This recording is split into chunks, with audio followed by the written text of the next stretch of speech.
안녕하세요, 마구루 텐시입니다. 제가 지금 일본에 현재 살고 있는데, 일본에 살고 있으면서 자취를 하고 있는데 자취하니까 너무 할 일이 없는 거예요. 그래서 심심해서 제가 의외로 궁금해하는 사람들이 엄청 많다고 느꼈던 일본 유학에 관한 정보, 아니면 일본 워홀, 아니면 일본에서 살고 있는 사람들의 정보를 한번 오늘 공유해 보려고 이렇게 카메라를 켜게 됐습니다. 오늘은 제 성적도 얘기를 할 거여서 일본 유학 관심 많으신, 이제 일본 유학을 준비하시고 있는 분들에게도 엄청나게 도움이 될 것 같아요.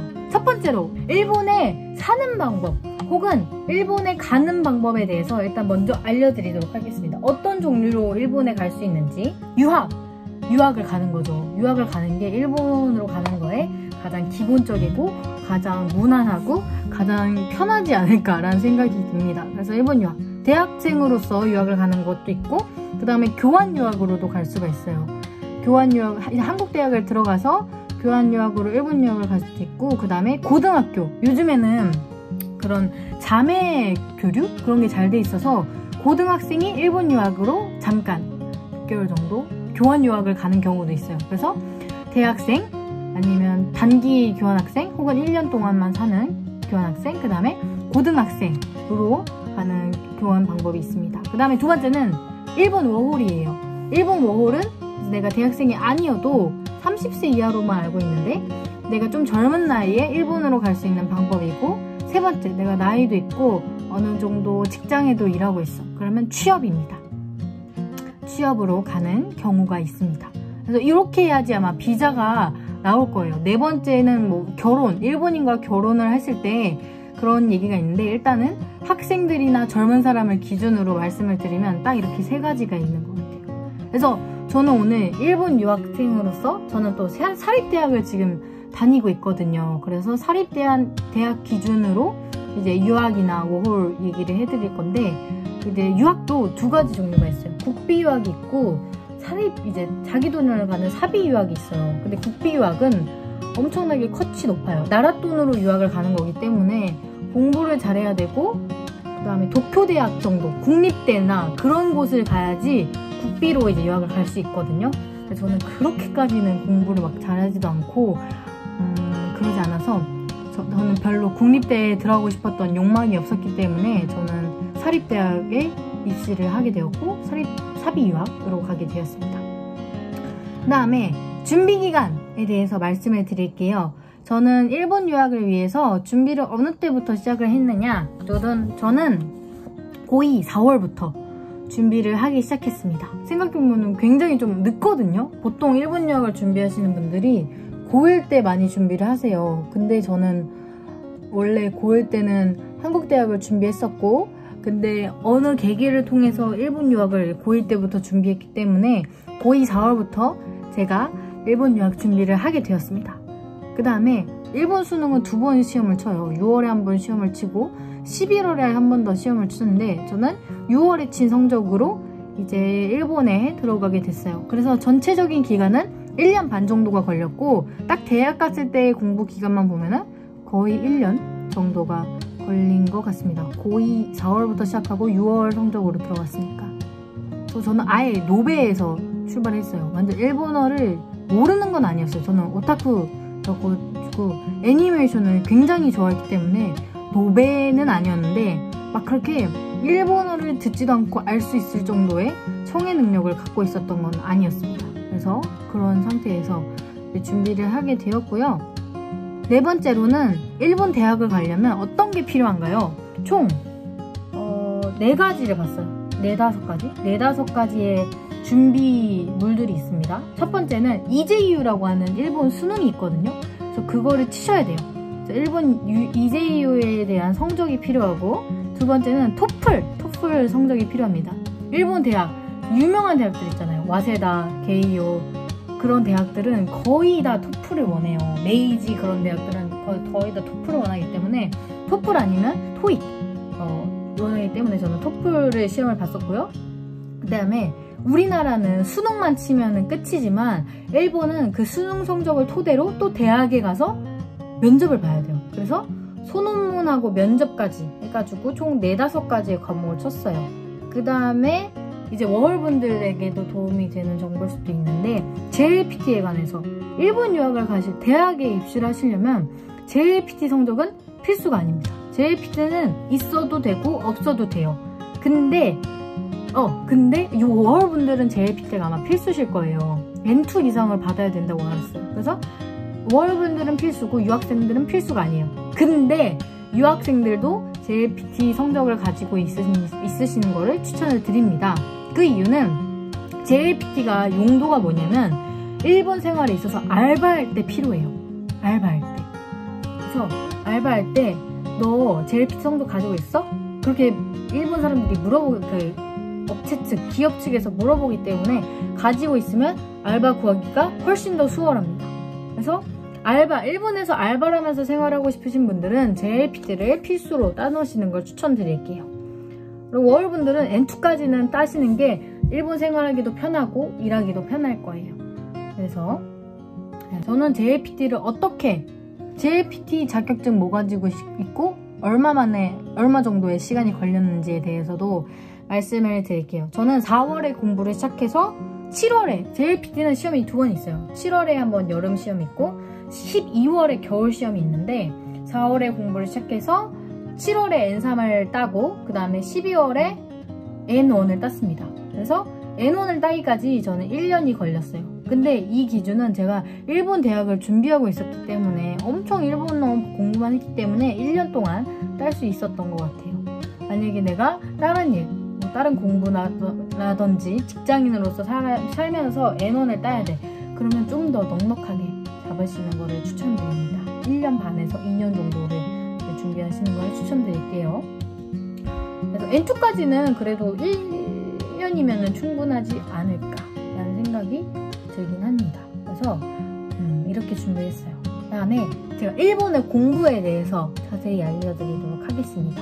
일단은 공부 방법에 대한 얘기는 제가 일본어 공부법이라는 또 다른 영상을 찍어야 될 것 같아요. 왜냐면 지금 말하면 영상이 너무 길어져가지고 일본어 공부법, 자세한 단어 몇 개 외우고 독해는 어떻게 공부하고 이런 얘기는 제가 다음에 알려드리고 그냥 전체적인 내용을 한번 말씀을 드릴게요. 일본어 공부하는 방법에도 3가지가 있어요. 첫 번째는 독학, 두 번째는 학원, 세 번째는 과외. 이 정도가 가장 대표적인 것 같아요. 그래서 저는 이 기초 일본어까지는 독학으로 했어요. 교보문고 가가지고 제가 마음에 드는 교재를 딱 집어서 그거를 가지고 독학 일본 기초 문법까지는 공부를 했습니다. 그 다음에 그 위에부터 중급 일본어부터는 저는 학원을 다니기 시작했어요. 왜냐하면 제가 독학을 하고 있었는데 요즘에는 막 일본어 이재유 책들 모의고사 책이나 아니면 문법 책이나 그런 게 굉장히 많이 나와 있었는데 제가 입시 준비를 할 때 그런 정보들이 담긴 책들이 부족했거든요. 그래서 혼자서는 도저히 어쩔 수가 없는 거예요. 특히나 일본 대학에 관한 책, 자격증에 관한 책도 거의 없는데 일본 대학에 관한 정보는 더더욱 없어서 저는 그때부터 중급 일본어부터 학원을 끊고 다니기로 했습니다. 저는 과외는 한 번도 해본 적이 없어요. 왜냐면 그때 막 제가 일본 유학을 준비했을 때 가정 형편이 막 그렇게 넉넉한 게 아니었어가지고 과외 말고 학원에서만 다니기로 했습니다. 과외는 아무래도 좀 더 비싸고 단가가 높아서. 그래서 독학이 나아요, 학원이 나아요, 과외가 나아요 라고 하시면 저는 가장 좋았던 거는 독학에서 학원 테크 타는 거가 가장 좋은 것 같아요. 왜냐하면 일단 독학을 한다는 게 어느 정도 제가 의지가 있다는 소리잖아요. 그래서 처음에는 독학을 하시되 중급으로 학원을 가면은 이제 다른 사람들을 볼 수 있어요.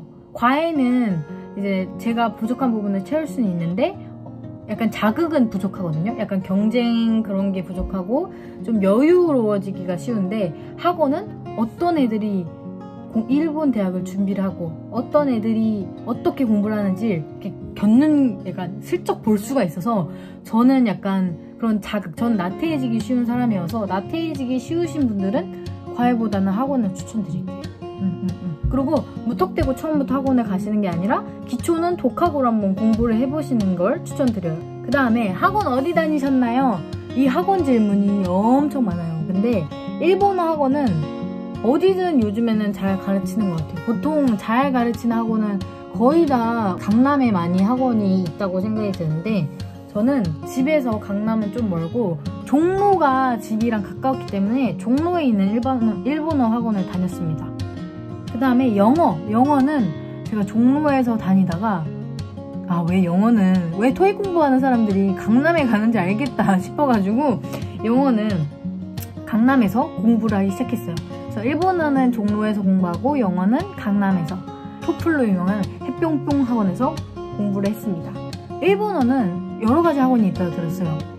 예를 들어서 제일 유명한 거는 시사, 일공, 에듀? 모닝 에듀인가? 그런 데가 있는데 들었는데 일본어는 어디든 가도 열심히 하면은 대학은 다 들어갈 수 있는 것 같아요. 그래서 일본어는 가까운 학원으로 가시고 영어는 만약에 영어는 강남을 가실 수 있으면 가시고 만약에 강남 갈 시간이 안 돼 아니면 좀 힘들어 그러신 분들 인강으로 듣는 걸 추천드릴게요. 영어는 솔직히 좀 돈을 투자해야지 좀 빠른 길로 점수를 딸 수 있는 것 같아요. 이제 EJU 성적에 관한 얘기를 하기 전에 종합 과목에 대해서도 가볍게 한번 말을 해보고 갈게요. 종합 과목은 이제 일본 지리, 세계 지리, 일본 지리, 세계 지리, 일본 경제사, 세계 경제사, 그 다음에 또 어떤 게 있더라?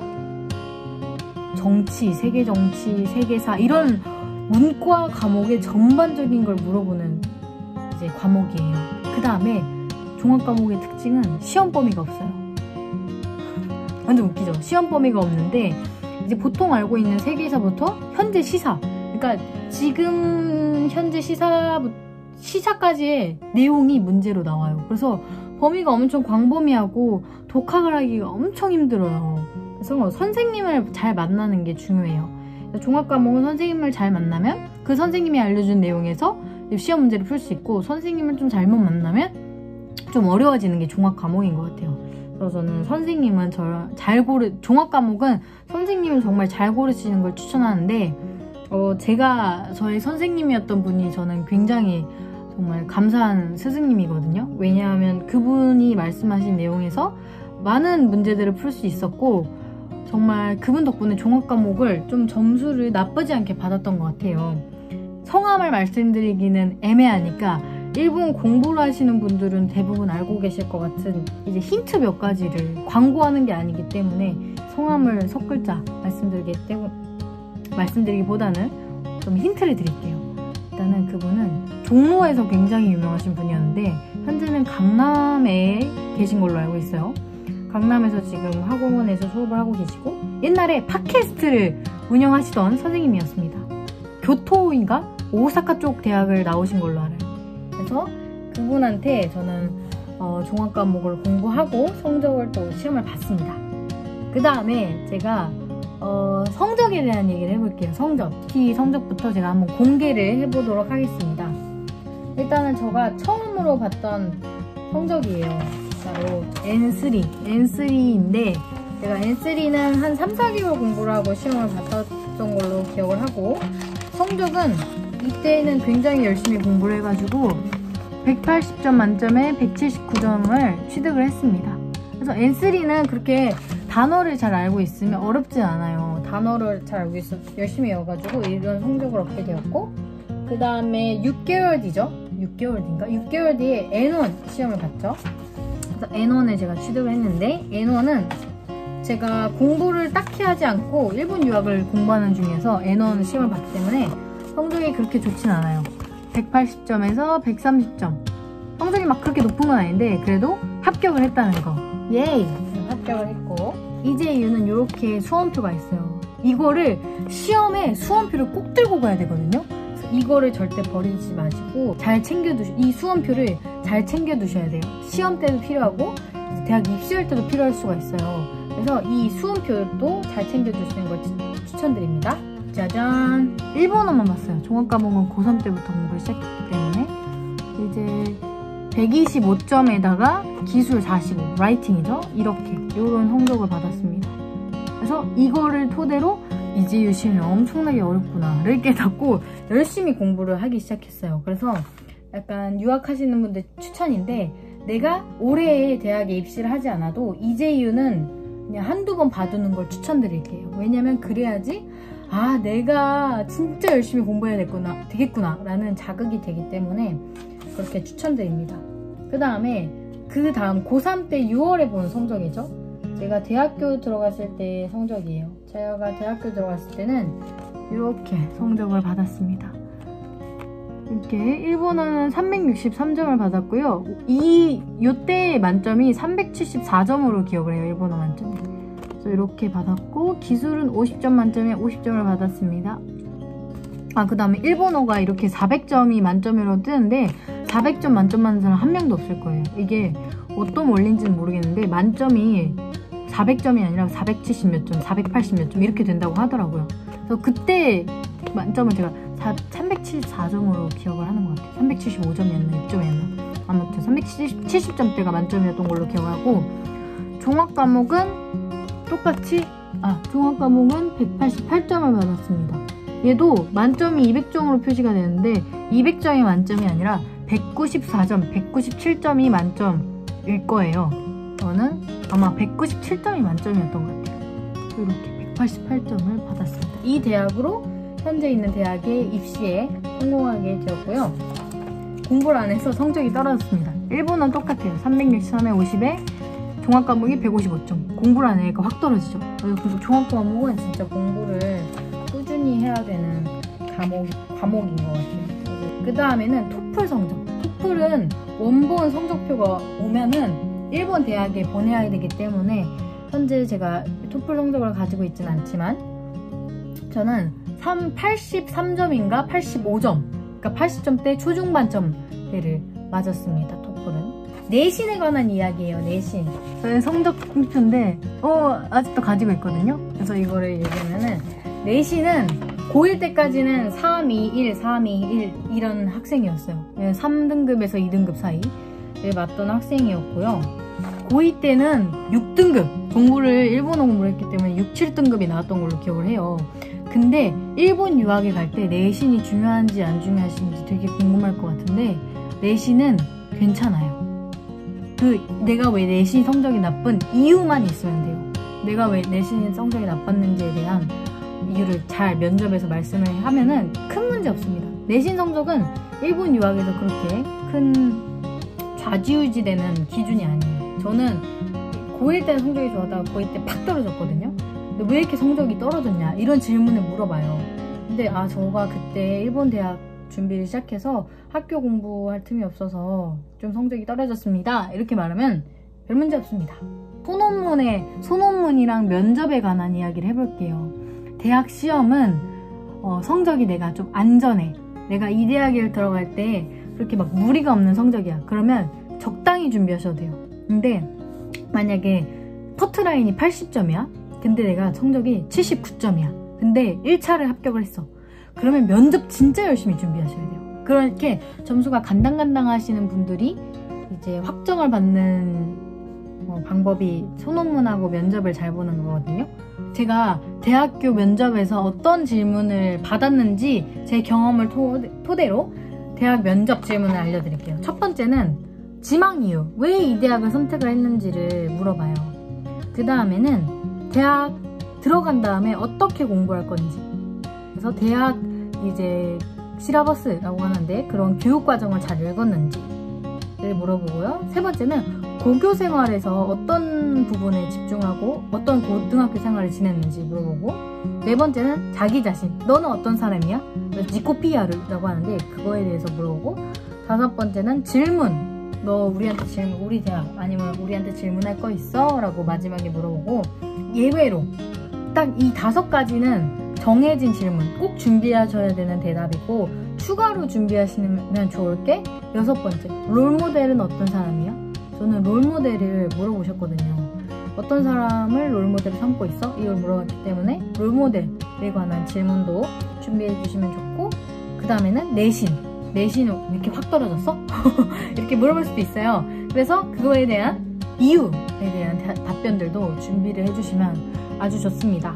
이것만 준비해도 대학 면접은 큰 문제가 없을 거예요. 그 다음에 면접에서 중요한 포인트 알려드릴게요. 막 완벽한 대답을 하지 않아도 돼요. 왜냐면 지금 미성년자고 어차피 막 얘네가 완벽하지 않을 거라고 기대를 하고 있기 때문에 완벽함보다는 면접에서 중시해야 될 거는 첫 번째 복장을 잘 갖추셔야 돼요. 일본은 이런 면접이랑 그런 걸 가면 정장을 입거나 교복을 입는 게 문화거든요. 두 번째는 예의, 그 면접 매너가 있어요. 막 들어갈 때는 노크하고 들어간다. 그래서 들어가서 혼스와 요러시고 오네가시마스 이런 식으로 말을 한다. 이런 식으로의 예의가 있는데 그거를 잘 지키는지가 더 좋은 인상을 주는데 중요한 것 같아요. 그 다음에 만약에 성적이 내가 간당간당하면은 대답의 질도 중요하겠죠. 그 다음에 경어 몇 가지만 막 사세테 이타다키마스 이런 식으로까지는 안 해도 되고 데스마스를 잘 쓰고 그다음에 몇 가지 경어가 있어요. 또 교와 요로시쿠 오네가이 이타시마스 이런 식으로의 기본적인 경어만 조심하시면 될 것 같아요. 소논문 혹은 장문인데 장문에서 포인트는 한자를 잘 쓰는지 한자를 좀 잘 써야 돼요. 그러니까 예쁘게 글씨체가 예쁜 게 아니라 획순을 잘 쓰고 일본 이 사람이 어떻게 우리 학교에 와서 대학교 레포트를 쓸 수 있는지 아니면 어떤 사고방식을 가지고 있는지 이런 걸 보는 것 같은데 한자만 잘 쓰시면 문제가 없습니다. 그래서 그런 것만 주의하시면 되시고요. 저는 대학을 몇 개 썼냐? 저는 5개를 지원했었어요. 그래서 게이오 대학, 메이지 대학, 리츠메이카, 리쿄, 도쿄외대를 유일한 국립대로 도쿄외대를 지원했어요. 저는 미디어나 영상에 관심이 영화학과를 들어가고 싶어가지고 이렇게 리스트를 뽑아서 지원을 했습니다. 그래서 대행은 1개만 했어요. 게이오가 제가 일지망이었기 때문에 대행은 1개로 하고 나머지는 다 스스로 했었는데 스스로 해도 괜찮아요.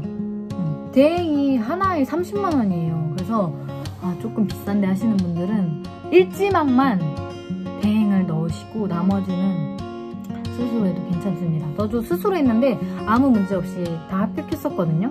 그래서 대행은 할 수 있으면 일지망만 하시는 걸 추천드립니다. 저는 영상을 대해서 배우기 싶었기 때문에 게이오의 이제 환경정보학부라고 이제 미디어나 건축이나 수학 그런 데 굉장히 강한 학부가 있어요. 이렇게 합격을 해서 입학을 하게 되었어요. 그래서 저의 일본 생활이 시작됐습니다.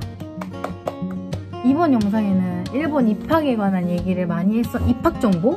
어떻게 공부했는지, 기간에 대한 얘기를 많이 했는데 그 외로 일본 생활 어떻게 시작하고 어떤 거에 주의를 해야 되는지에 대해서는 제가 좀 더 다른 영상으로 한번 찾아와 보도록 하겠습니다.